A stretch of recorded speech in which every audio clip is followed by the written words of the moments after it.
Magandang araw po sa ating mga tagapagsubaybay. Ito po ang inyong police technologist at magbibigay na naman po ng isang video para po maibahagi sa inyo kung ano po ang trabaho ng IT sa PNP organization. Isingit ko lang po ulit, ang unit ko po is Regional IT Office o RITO under ng Information Technology Management Service. Yun po yung mother unit namin sa Camp Crame National Headquarters.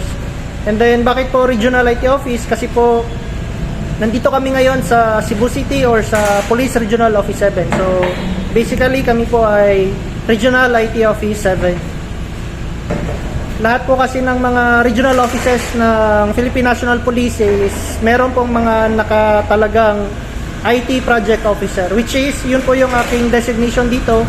Ako po yung IT Project Officer or ITPO ng Police Regional Office 7 sa Regional IT Office.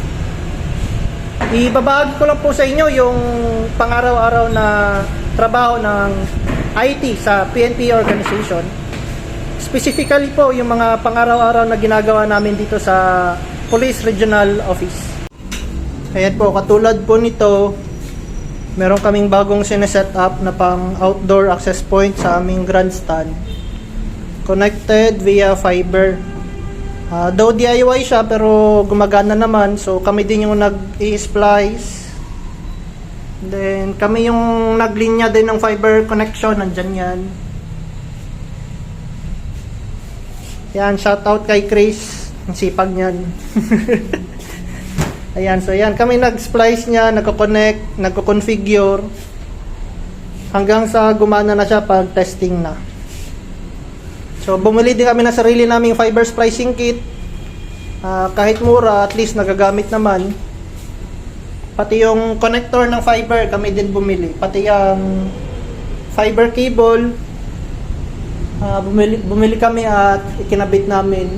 Bali, pakita ko lang na dyan yan. Tapos paglabas nyo ng grandstand, nandyan yan sa likod, sa loob, sa taas ng kisame. At ang takbo naman nan is hanggang doon yan. Meron yan doon, hanggang doon sa main building na yon. Ayun, yung main building na yon, nandun yung office namin eh. So doon yan nakakonect yung fiber, kinonect namin. Mamaya ipapakita ko sa inyo kung saan yung kabilang dulo niyan. Basically dito ko yan nilalagay para po magkaroon ng Wi-Fi access ang ating mga taga PIO para sa kanilang Facebook Live. Tsaka para na rin po sa mga bisita dito sa grandstand ng Police Regional Office 7. So yan po yung isa sa mga trabaho ng ating RITO personnel or mga IT personnel na naka-assign sa Regional IT Office.